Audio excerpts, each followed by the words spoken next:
Well, let's talk about a few anomalies or parts of ancient Egypt, and also a timeline and some of the findings that we have in a modern day, and some of the things people used to say, and kind of put it together if we can and make some realizations.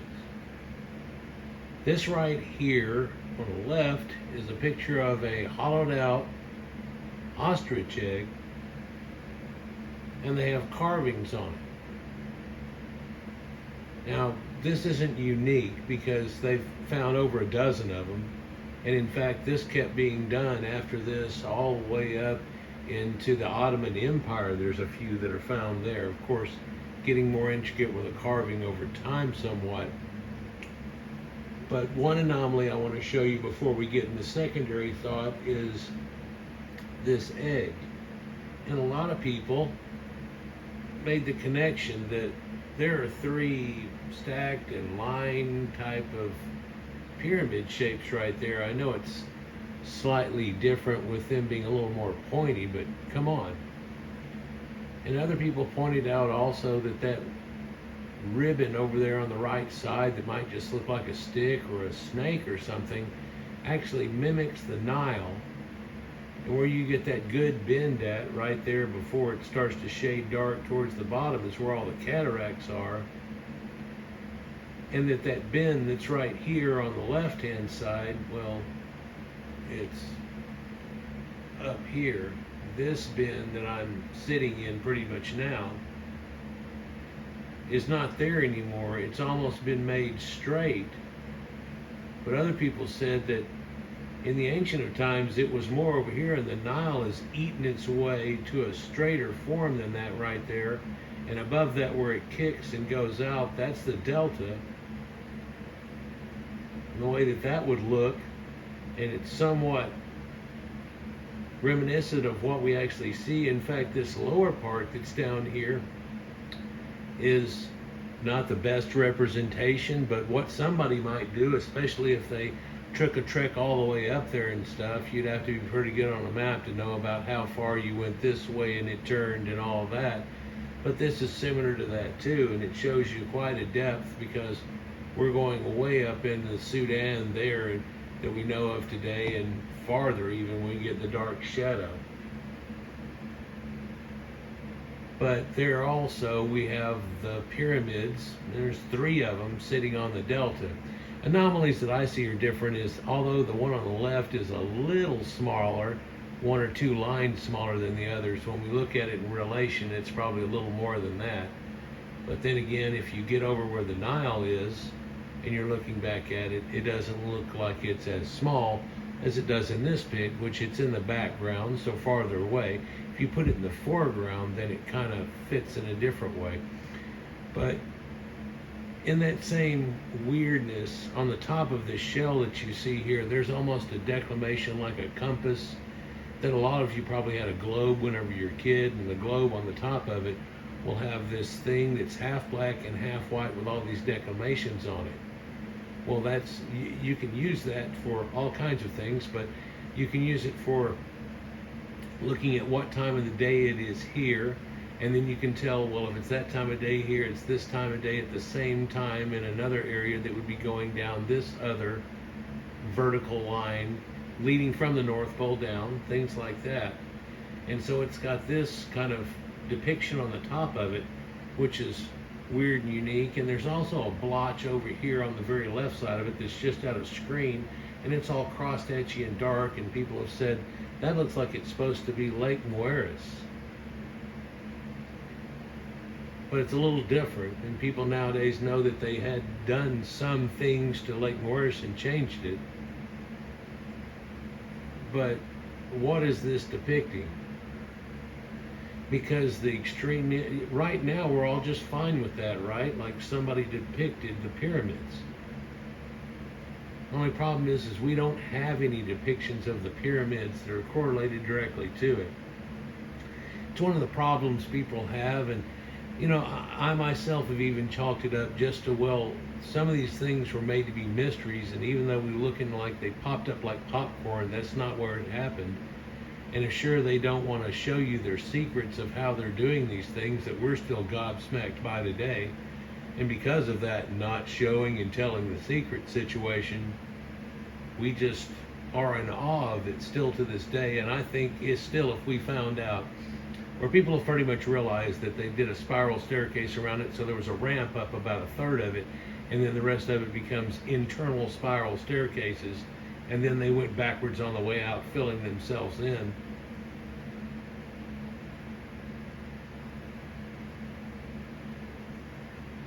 But the real problem here with this ostrich egg that we probably all agree with, up until I tell you, well, this thing dates to about 5000 BC. And so some would also call it proto-predynastic Badarian or Nakata culture. It's not even Nakata 1 really, is it? It's pre into that kind of idea, showing you that they had been there a long time before it. It wasn't like they showed up, popped up like popcorn. There was convergence of people all getting together that made that popcorn effect happen, and then they started doing much greater things whenever they came together, like Voltron, if you will, if you understand the reference.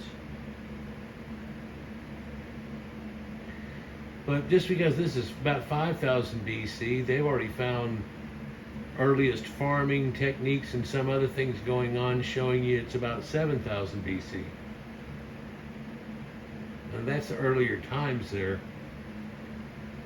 And I really think more ought to be tried to find the proto-dynastic people, whether the only reason they're still hidden is they're up under sand dunes that have all blown in long ago and you don't even know it. I've often wondered if you took the world's largest shop vac and just went out in certain areas and vacuumed it clean down to the bedrock, in between what it looks like now and the bedrock, you'll probably find a few things. And when you get down to bedrock in the right places, you're going to find things that you never knew.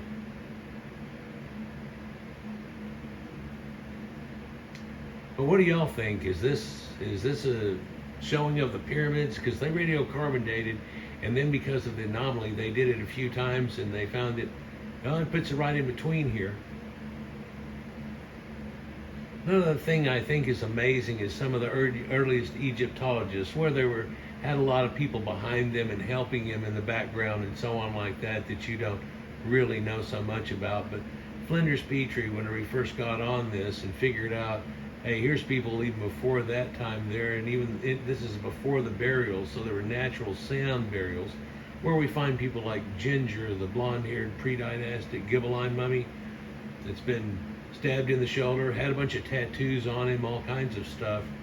But he also found a lot of pottery, and the difference between the potteries and other conspecific like pottery that he had found out in the Delta and even into the Levant type of stuff, showing you that there was a trade through there and it had already been somewhat dated over certain ones.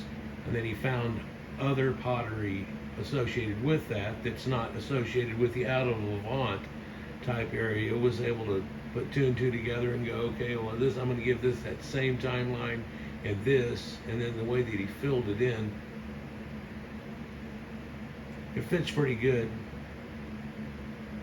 But I think it's still amazing with him being one of the first people to come and really try to figure out what the hell was going on here, and then to find a piece of the Ancient of Days and realizing that it was proto-dynastic, and then to have been able to date it and find all the things that he found. And of course some of them are still anomalies, the core hole saw that they find and stuff, and I've shown you where people have recreated that now, and yeah, it takes a good amount of time, but it's not impossible, and it ends up looking kind of like that. All it has to do is get a grid in there right and shrink, and it'll do that same thing through it. But even the tapered effect of it, by the way, and of course the incredible bowls and stoneware vases and so on that actually predate pottery and go back through the Natufians in a few videos that I've got that show it. But then also it goes all the way back to Göbekli Tepe, and that strain, which actually seems to be one of those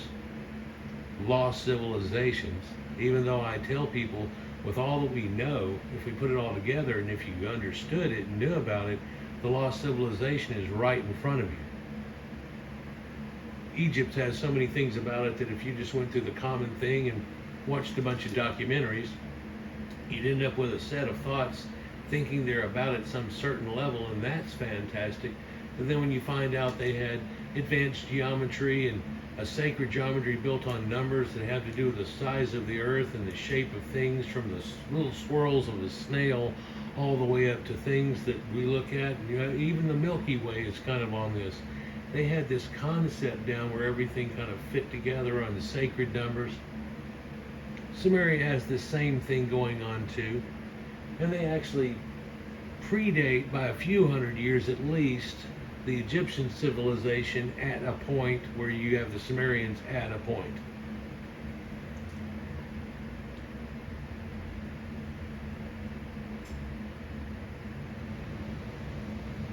But this is one of those anomalies, and it really sticks out like a sore thumb.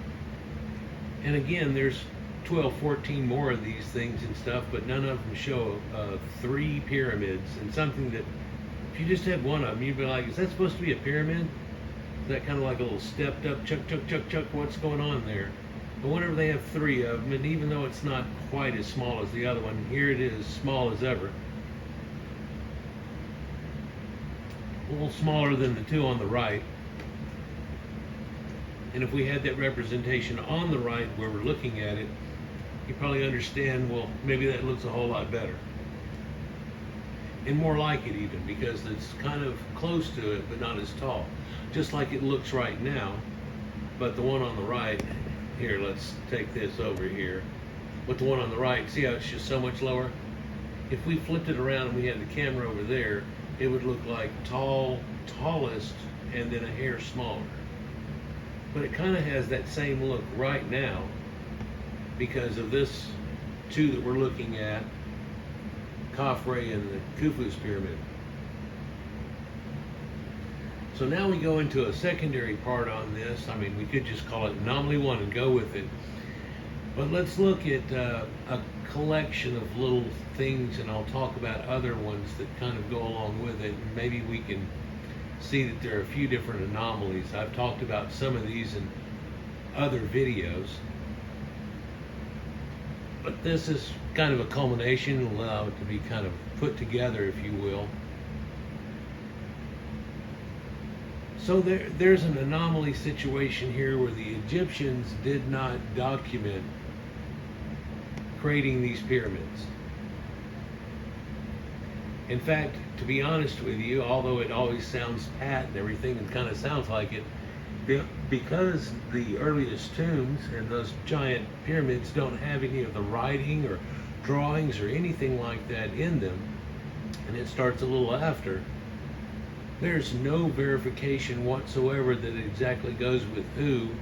And then somebody finally got up on the top of the Queen's chamber at the very top, and whenever they did, they find these writing that's a symbology that equals to Khufu or Cheops.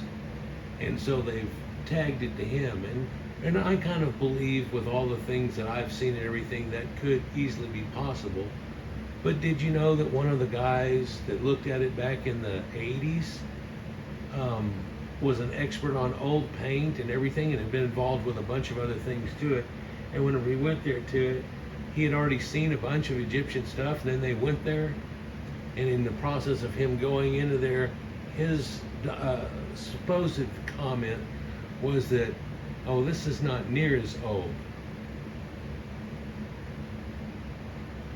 Of course, because of that effect, he didn't get to be promoted in any way or get to have any peer-reviewed things, and they pretty much supposedly squashed it or whatever. And maybe one of those hearsay type of things. But did you know, with all the hieroglyphs that they do have, which they had going on at the time of the pyramids being built, there's no mention of the pyramids. And you'd think if they were referring to it, they'd have some symbol that would look like 3 triangles stuck together or next to each other, overlapping, look like 3 mountaintops, kind of like they do for the Hyksos and so on. That kind of looks like a little crown, like the thing that's right here above my pointer, things like that. Well, the pyramids would be a little different. It'd be three triangles, interlocking if you want to or whatever, but they don't have that at all. In fact, the only other verification they really have for it being built at the time in question is that they found a papyrus fragment that tells you that somebody's moving a bunch of stone from up there in Aswan all the way down the Nile, and there's a guy that's hooked up with it, but he seemingly stops in a few places and hangs out for a while too, so it's not like rush these down on a daily basis. Which, if we're led to believe this thing was built with 2.3 million blocks that are all about the size of a car that's been put in a crusher, a little bigger, then why would we think that? Well, they say that every 2.5 minutes they flip the stone into place and it's done. Which, if you had everybody working like hell and one on this side doing it and one on that side doing it, you still probably couldn't pull off that idea. And anytime you ran into anything, it would be quite an ordeal. And of course, these are of the first times we're doing it. It's not like we find too much before that. Sure, there's some techniques that are developed, but wow. But also, did you know that whenever they give you that timeline that says that they built it all in 20 years, if they put a stone down every 2.5 minutes, then in actuality, that would also be working 24 hours a day. I found that out way after I heard the story. I go, where are you going to have them work 8 hours a day, so 1/3 of the day? So no, that's 3 times that amount. That's 24 hours. It never stops. Well, you can do that in business. You have shift 1, shift 2, shift 3, but makes you wonder whenever the sun's going down and gone, if it would be feasible or easy enough to do it, how many torches you'd have lit, hooked up all over the place. It becomes a logistical nightmare just on things like that to figure out. But a lot of people don't know that, they don't even have it recorded on there, and then what we're going off of is little things like that.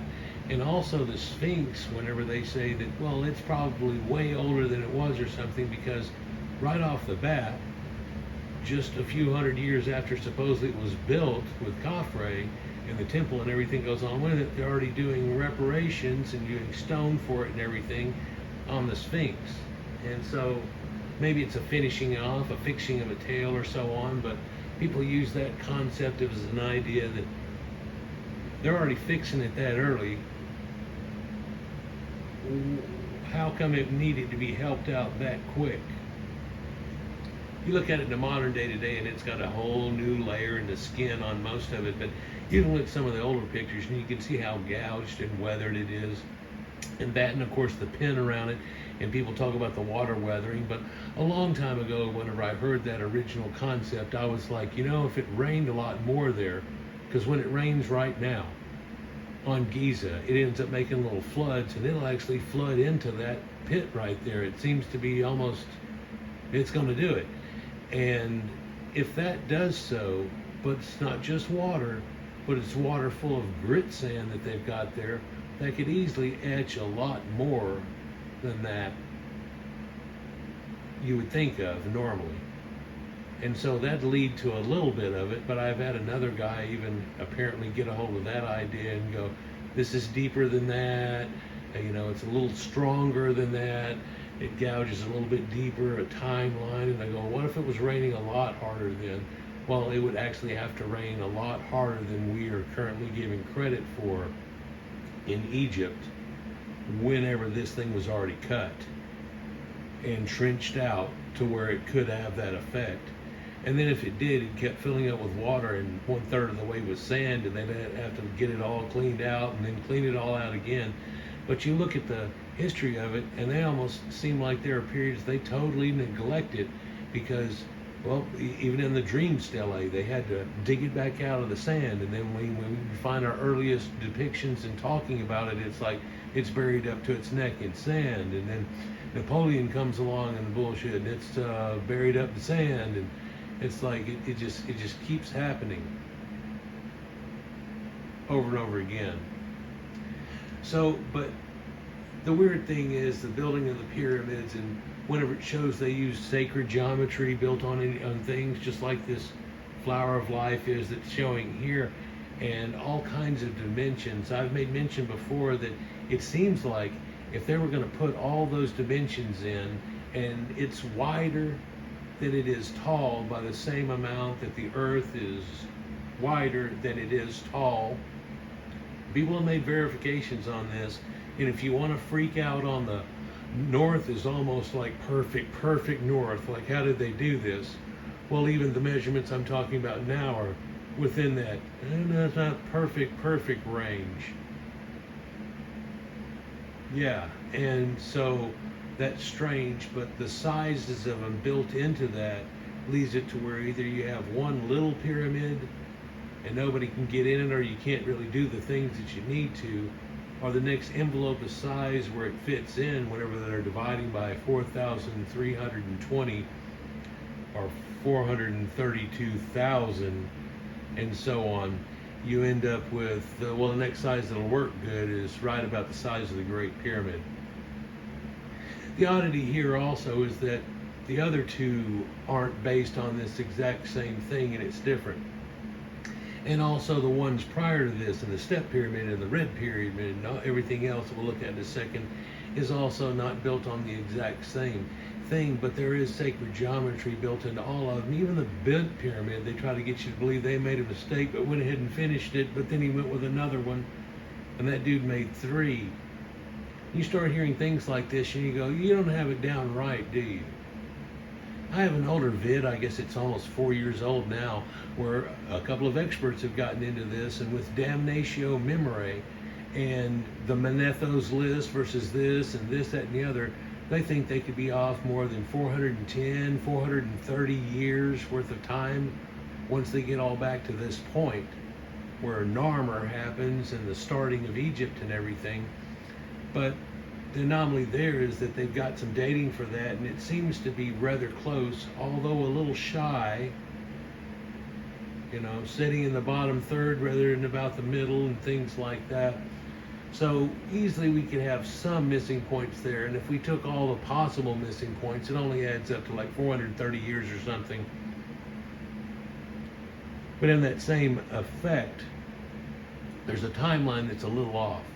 And once we get into the Middle Kingdom and we know things that were happening here and happening there, and this guy's mentioned, and he's, at that time we've got cross dating, we get it at a more of a proper time. But believe it or not, even in the dating for Roman times back and trying to use Manetho's list, or the one from Turin's list, or the other one, and you get, well, no, you're missing something here, and one of the things you're missing on one of the lists is the whole King Tut, Akhenaten type of thing, because they damnatio memoriaed him, and how many people did they do through time? Because I guess it's a separate video altogether if I get the information together, but people have used to buy mummies and do unwrappings and everything, and I tell you of a few different stories of them where they were supposedly gotten this ancient king, and lo and behold, this lady pops out and she's got red hair, even though the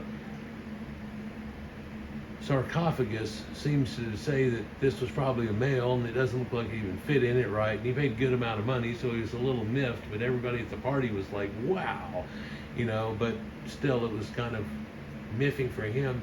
Are other variations where the same thing happened at least 10, 15 times, that supposedly this is a king, it's a pharaoh, it's da-da-da. And they just unwrap this mummy and blah, blah, blah, and it's so on. In fact, in a few cases, they say, well, we really think and almost know for sure that that mummy they're talking about was donated by so-and-so that's part of that group that was there at 40 years later, and ends up being, if it's a pharaoh, it's just this mummy we've got over here that's well wrapped, and people say, well, it's kind of nobility or something else. But it's also those ones where the arms crossed. And if they are, they have to be in a nobility type thing. But couldn't this be a pharaoh? Well, they're supposed to be a like slightly different stance, and you can't tell what this one supposedly whatever does. But how many of those are there? You know what I'm saying? It's just kind of strange. There ends up being quite a few anomalies, and I've seen a lot of videos lately where they talk about the stone cuts and things like that. But I've shown you before where those bowls and things come from. In fact, that same group that did that took a professional stonemason and said, take a real hard stone that you could find, just like the Egyptians. If you find one good, like a skipping rock, got a little bit of a point on it, see how long it would take for you to make an internal corner that somebody would look at and go, that's about perfect. Those bowls, those vases, and so on. But there's a lineage going back to the Natufians, and you can even find broken up ones like the ones they didn't keep. And all the sites are around Göbekli Tepe. But again, there are no depictions whatsoever of these. And one would understand why there wouldn't be a map to the Valley of the Kings. In fact, the reason they made the Valley of the Kings and kind of hid it in like that idea was because they always got tomb robbed. And in the Wayback Machine, sometimes apparently it wasn't even too many pharaohs after that, and people had already gotten into it and done things like that. In fact, there are a few showings that even the pharaohs got in on it a few times to help fund things at a later point. That's not for the scope of this, but there's no depictions whatsoever in the tombs of the nobles who are right there at the pyramids showing you something that looks like them building the pyramids. And you'd think that if anywhere, then here you go here, and then the other people would have a reverence to it. And it's like, nope, it's the hush-hush. And all those mastaba tombs that are in front of the Great Pyramids now are the dynasties leading up to that, and the families of Cheops and Khafre and Menkaure and so on that are right there. And even Himwenu, the architect of the Great Pyramid, has his own place there, and others. And they found now where the workers were all staying at, and they were Egyptian people. They weren't slaves or anything else, verifying that. But you'd think they would show that this building the pyramids and stuff, but they don't really show it in any way, shape, or form. But they do show them working on little things and projects. By the way, here you can see that the bottom guy there has got blonde hair. People try to say, oh, he may be bald, oh, he may be this, and it's like they're using a special color of mixed yellow ochre to end up making that guy's blonde hair. And oh, I can see it from here, he's got a beard too. What you trying to pull off? Well, even them themselves don't mention that blue-eyed people and crystal blue statues that are of the earliest dynasties, or the fact that we've got blondes, and including King Tut's grandparents and so on, Thuya and Yuya and a lot of others. But there are literally hundreds of pictures on the walls, just like this, all the way through the dynasties in burials, showing you either redhead or blondes.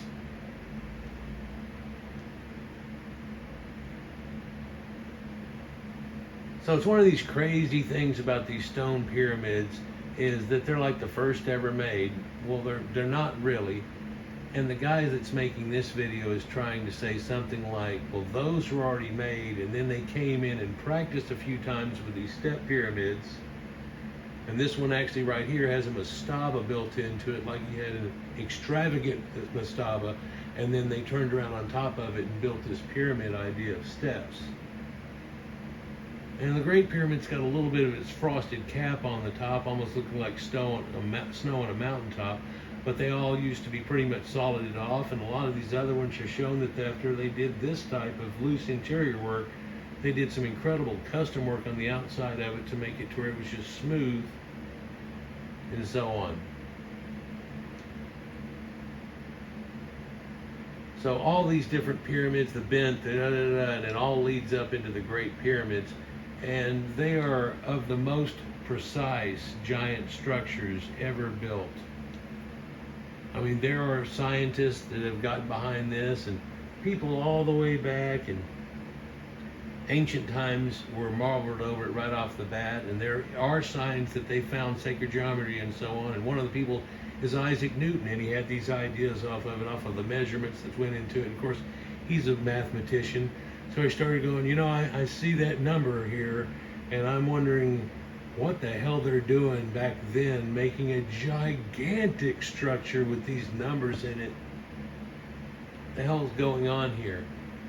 And then, of course, after these, they made even more periods, and a lot of them were all busted down, and some of them they just end up making out of mud bricks, like the Sumerian giant ziggurats or whatever off of it, and just left it alone. And a lot of people just say that, well, you know what that is? That's because it took so much to do it that we can't do it anymore. Something that they try to tell you that's the way NASA doesn't even go into space anymore and do the things that it was.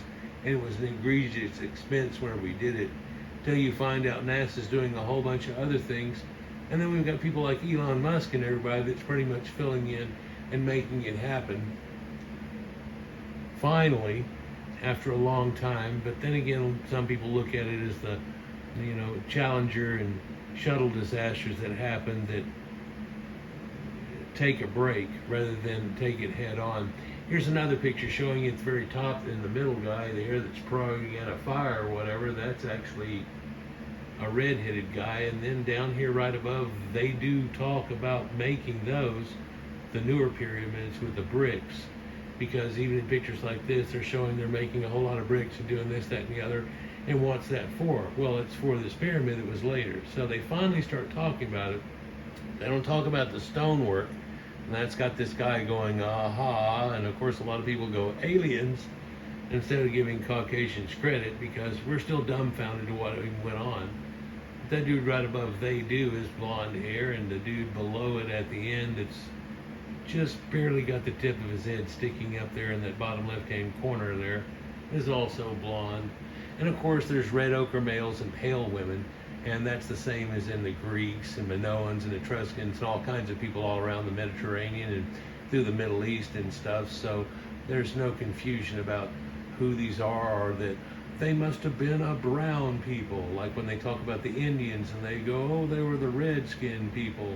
They even had football in the game. They were redskins and everything. And have you ever seen an Indian up close?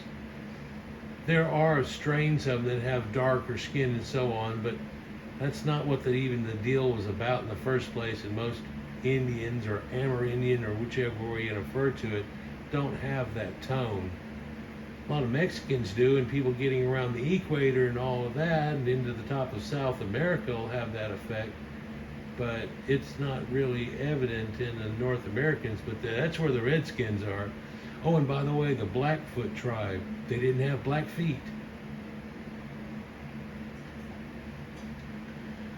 But, so people, of course, try to invoke all kinds of things like space aliens are coming down and they've got this grid, and they just took a laser and took a chunk of rock or a mountain someplace and then took a laser and then just tractor beam picked them up and then set it over here and it's already ready to go and peace out. That's about it. They give all these different ideas, and I don't really like that flavor. I mean, if honestly, if we had that go on with looking at the way technology is and the people that were still advanced before that, if they did any manipulating with mankind, it's going back tens of thousands of years rather than being right here at it. And you don't have to invoke aliens or lasers to end up finding that. Here's a depiction of them moving those giant statuaries that are huge, that they still have a few of today, and it shows 180 people all on separate ropes and everything pulling all along in a sled, because they didn't have a wheel or anything at this time, and of course that wouldn't work too good in the sand of the desert that's accumulating so badly everywhere. But they had sleds. And what's crazy about that is northern type people all had sleds too, and they're all built the same way, and you can even find them in cave art and things where they have the same sled. In fact, they've got a lady that looks just like the primordial or earliest Egyptian Isis that has this arm form that looks kind of like a bird, which she has the wings and so on that show it. And they're up there. I've shown that before, and even other depictions that are on stonework and so on, and going, this is one of the people that ended up making it together. Now, are they already in Egypt and came all the way up here, or is this people that come into Egypt later? Is one of the later ones? Anyhow, here's a depiction, and what it shows is them all pulling the sled, and it shows water guys pouring water at the front of it trying to get it going. But imagine this giant sled that they've got going here, and so it's how they move those big statues. And so here are these big giant statues that are like the ones that are being pulled, and the statues of Ramses here and there and so on. And some of them still exist. And and something is 56 tons, and then there's 180 people pulling on it, all got separate ropes with a certain amount going on to it, and you're sliding it with a sled. You might pull something off like this. But then another anomaly is, well, how about not 56 tons, but there are 300-ton objects, and look at these obelisks that are going on here, and that doesn't really quite work. Well, they could easily, if they could get them out in the water and get them subjugated with wood around them enough to keep them buoyant and float, that becomes an easy thing too. But then when you get down there, what are you going to do with it? Well, we found out the pyramids had these moats leading right up to them, and the Nile was a lot closer during that time, like we talked about with the egg thing and the bends and stuff that go on there. So there's 180 guys pulling those sleds, and that works just fine. But that's calcite in that statue, and it's not really granite, or it's not diorite. And of course, there's a big question there, but hey, that's what there's granite. And the girl that ends up doing that reverse corner thing effect that I'm about to release the video on is basically using diorite or something harder, and that ends up being able to use it just like chisels and so on, and it actually works. There's a whole lot more workmanship into it than you would think. And of course, people want to invoke, well, they had handheld belt sanders running on hydraulics and all kinds of stuff to be able to pull off certain things. And I get the idea of a wheel cutting device that they've got that was apparently a huge big wheel, and with enough weight on it that once you get that centrifugal force going, it's going to try to cut for a while. Then you have to invoke some way that it's pulling along and keeping that tautness and making it spin like hell so it can cut through it like a power saw, but some giant power saw.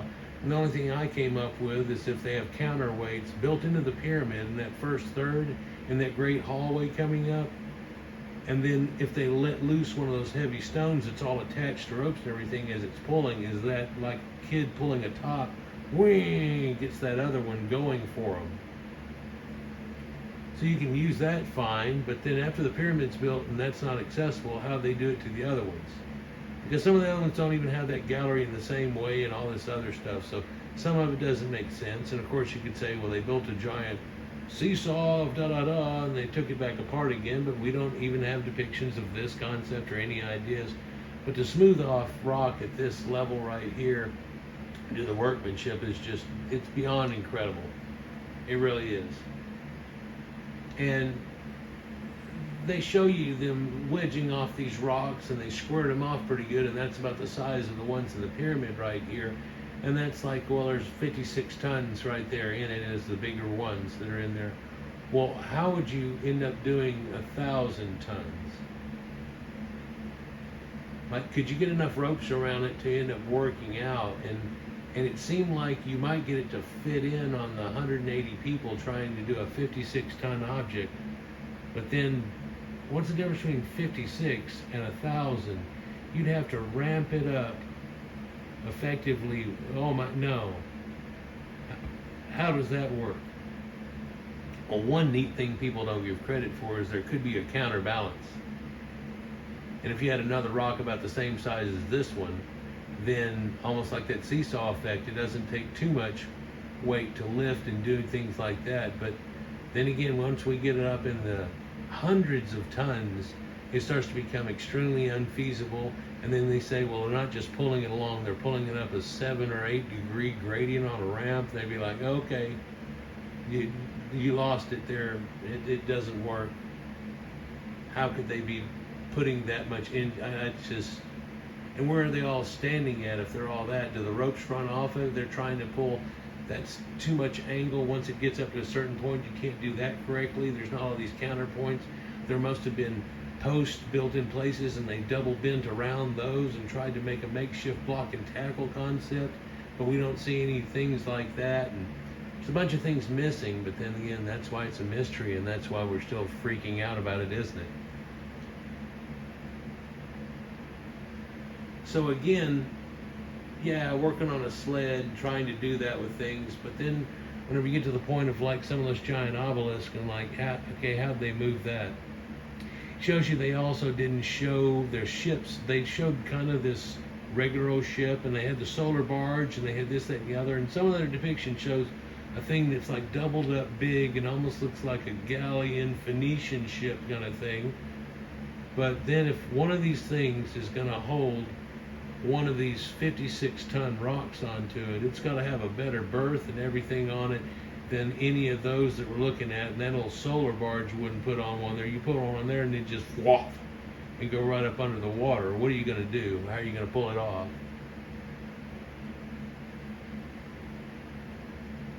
And my idea was to take a bunch of trees, all those Lebanon cedars. Part of the reason that Egypt doesn't have any trees really on it anymore. But you can get trees and lash it onto it and pull them up tight to it. And if you get enough onto them, eventually it floats. And now you can take and float that down the Nile and have people pulling it along or doing whatever, like log ears, you know, and things. The next thing you know, you can get that pulling off. But then you have that logistics figured out, and that made that easy. But what about pulling it from there up to the pyramids or the place that it gets placed at? And then up a 7-degree ramp or whatever else if that's involved. So there's some anomalies there that we just wanted to discuss about it, and their timeline can be a little off. And they know that, but then they try to get like, we're assured of it. But believe it or not, there's already been things that show they're a little off. Even when you look at the Turin Papyrus versus Manetho and the other ones, it's been an agreed upon where it kind of comes out like this.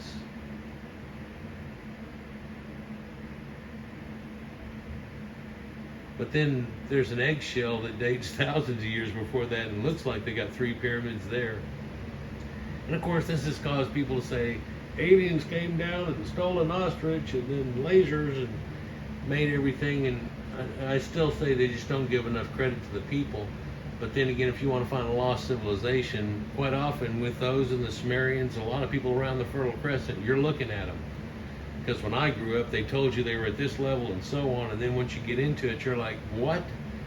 They had plane trigonometry and all these things and sacred numbers, and it's the reason we still have 12 hours in a day and 12 hours in a night and 12 months in a year and all these things, and 6 and 12 based on out of Sumerians. And it's amazing what they actually had. You want to find a lost civilization, you're looking at it and don't even know it.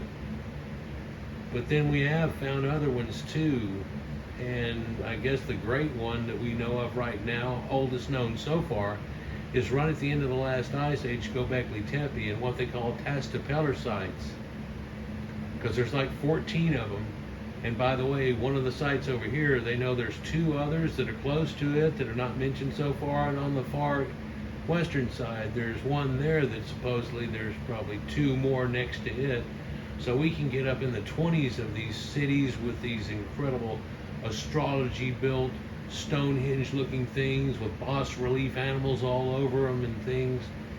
And now, instead of being like this coolish spot, Göbekli Tepe, which by alone, it is fantastic, amazing.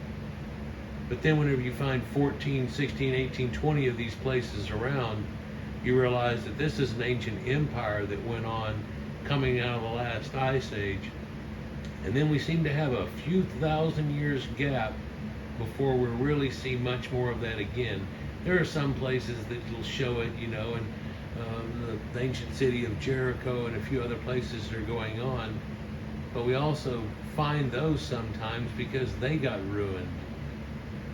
So kind of like a Sodom and Gomorrah in that one city that's there, that they've equated to that idea. Of course, it doesn't fit in the Bible timeline, but this is the only thing that's in the area that could have possibly been what they're talking about. So the Bible's timeline's messed up. Anyhow, I just think it's amazing what we do have of them.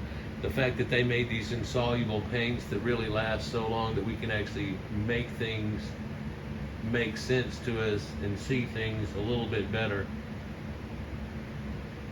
Sometimes this paint and this idea of a Khufu written on the bottom of it, how much levity does that all have? And we try to just go with it because it's something we want to believe in. and there's no telling how far we're really off there. But if you look at all the data there, maybe 400, 430 years at most, probably at least around 160 to 200 years. And in the middle of the Old Kingdom and the New Kingdom and Middle Kingdom, there's a discrepancy in there that we just get to a certain point and catch in at the Middle Kingdom, and we do that again a little bit later. But now we know King Tut and Akhenaten, and there's somebody else missing here, and so on, that we put it all together, and that's where we get the real 430 at. And we wonder if there's some that we just don't even know. Anyhow, let me know what y'all think down below, but I just thought I'd throw out a couple of these anomalies and something that just makes you go, what? What people say versus the credit that isn't given to the people that were there at the time. Peace.